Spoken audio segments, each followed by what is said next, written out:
Welcome to the Film and Cinematography Podcast.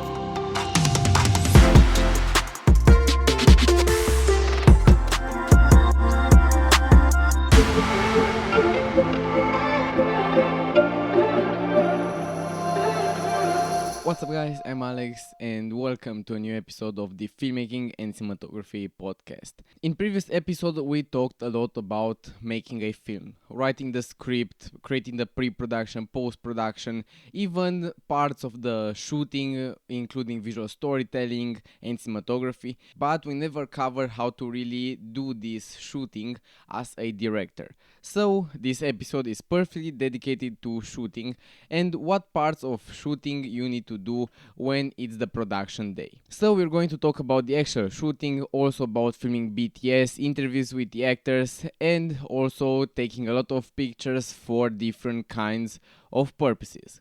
So at first, let's talk about what you're going to do in the production day. So first of all, of course, as a filmmaker, you wake up pretty early in the morning. I'm a morning person and also a night owl, so this combination doesn't quite work as planned. But when it is a shooting day, then I'm always at 6 a.m. out of the bed and I go to bed even pretty late at 1 a.m. or really late. But you might ask yourself, why do you really need to stay that much when it comes to filmmaking? Really, if you have everything planned out from the pre-production, then why should you stress out on shooting all of this? Because let's say if you want to shoot a short film, let's say 20-15 minutes short film, then you probably have around, let's say, 100 shots. Maybe if you have just one actor, one location, one story, the ideal way of creating a short film, then you might ask yourself, why do we even need to be so much on the shooting day, on the set? Well, my answer is pretty simple for that, and it is that never, ever goes everything after plan. Let me give you just some examples from my previous short film Snapping, which will be soon released. Now the trailer has been released and we had some shots with an older camera.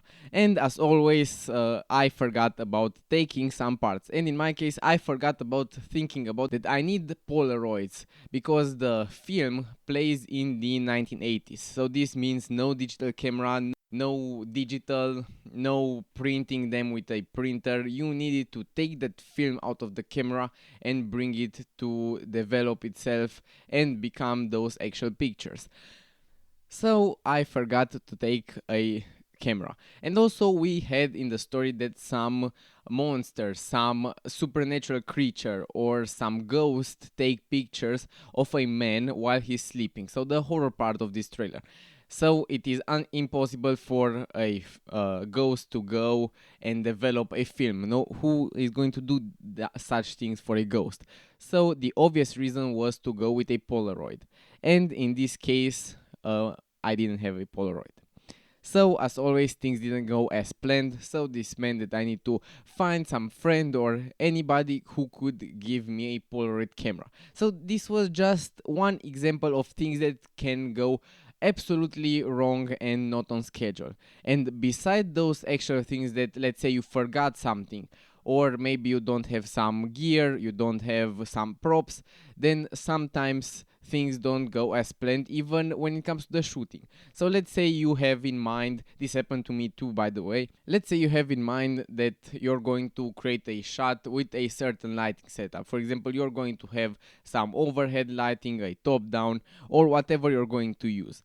So this means that the room or the place you're going to film in needs to comply with the things you're going to need. So for example, in the case where you're going to have a top-down light, then you're going to need a pretty high room to have place to put such a light. So this means that things can go out of plan also there. This happened to me too in the same snapping short film that I talked to you before. I thought about putting some backlights behind the subject, and I didn't have enough space behind the subject to the wall to have him to be possible to create such a lighting setup. So this means that I went with a key light and a backlight to have enough space. But such things take time because those aren't prepared in the pre-production. Those you're going to see right in the shooting day, where you are going to waste a lot of time thinking about what you're going to do with such problems. So, as a small conclusion for this part of this episode, you need to know that filmmaking takes a lot of time, and on the production day, you're going to have a lot of things that aren't going as planned. And in the pre production, you need to be prepared for as many of these cases as possible. Mostly in my productions, I take 1 or even 2 days more than the actual time I think that the shot is going to take, just for redoing some parts, just for such problems like I said with a Polaroid camera or anything that goes like that. But this is the, let's say, not so fun part when it comes to shooting on the production day. But let's cover also the more interesting part.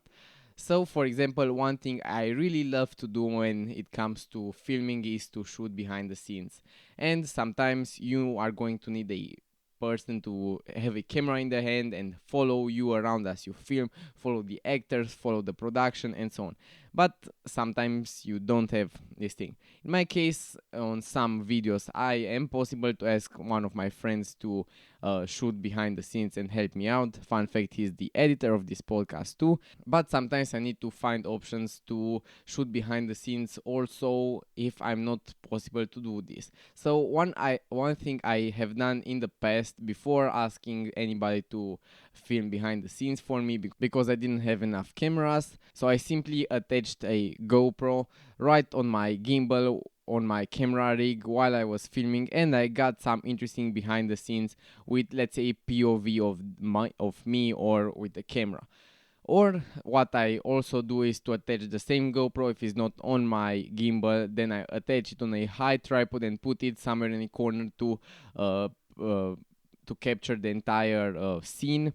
But such things have also a small problem. If you have a guy filming your behind the scenes, then I love it. It is something that helped me a lot, and I'm really thankful for that, because having a behind the scenes person really makes the difference, because that behind the scenes person can be careful at what you're going to do and zoom in, zoom out, put the camera on you or on what is more important in that production. And even some more interesting behind the scenes guys, just like the friend of mine who is filming the behind the scenes. It is also interesting that the behind the scenes guy also put some questions to the person who's being filmed, also to make the behind the scenes more interesting, not just simply filming how somebody is filming, but also to have it more entertaining, because such behind the scenes can really help a lot when it comes to marketing of the film and even doing a lot of videos after it.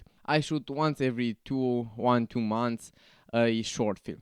But for that short film, I make sure that I have a lot of behind the scenes, a lot of footage from the production, because I'm going to use them later on in my YouTube shorts, in different videos, even in courses when I need to teach something about production. And it helps me a lot for the overall B-roll in any video I might want to film. So, as another conclusion for this part, always try to shoot behind the scenes. You're going to need them, even if you want to do some post on Instagram, some post on YouTube, some shorts or tutorials or anything you want to create after the film was done. Then I guarantee you that behind the scenes is the number one B-roll that I use, and maybe you too are going to use in like I said, videos, courses, tutorials, or whatever you're going to film. And as a last thing I want to talk about in this episode when it comes to the production day, a really important part for a director, or even if you're a producer or some higher role in the film project, then you need to learn how to manage your crew. One easy way, I'm still doing this because it's super easy to do, is to have a small production. So I'm not meaning a small short film or a small project. It can be a huge project, But even if it's a huge project, try to keep the crew as small as possible.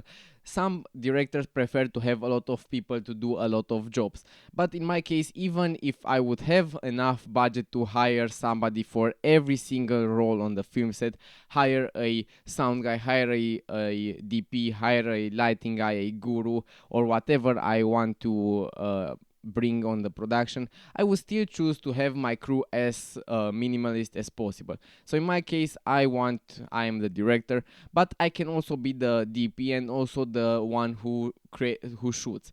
But this is also impossible if you do some smaller production in some really huge productions for some films, for example for Hollywood, then you can do this. But until that level, I can assure you that you can do as many of the roles as you can. Then also, I want to keep down the actors that I need to bring on the set. For example, if I have a scene with just 2 actors, then only those 2 actors will be there available, not more nor less, because I can easily manage those much more easier than to manage the whole crew. And also, when it comes to hiring somebody, then just hire somebody who can help you in some parts where you don't, let's say, don't want to do those parts, or maybe you can find somebody better. For example, in my case, I really like to have somebody as an editor, and as a luck for me, I already have somebody who is a friend of mine, and this is a really interesting way also to have a friendship with people that are also in this domain, but also to have somebody who you can, let's say, trust, because I would much rather hire a friend of mine to do certain things on the film set than to hire somebody who I never worked before, because I can be completely sure that the friend of mine is going to give their best to achieve the best result possible, then instead of somebody who I don't know and I just hire him for that project, is going to do depending on how much I'm going to pay him. So that's it about the production day. I hope that you learned something new from this episode, and now you already know how to achieve a perfect production, from the story, pre-production, writing the script. Now about the production and post-production, you already have a decent knowledge when it comes to creating your own films. And as a matter of fact, you can always give me a tag in your film posts or send me an email, and I will be happy to see your work and to give you feedback on that. So thank you so much for tuning in, and I hope to see you next time. Welcome to the Film and Cinematography Podcast.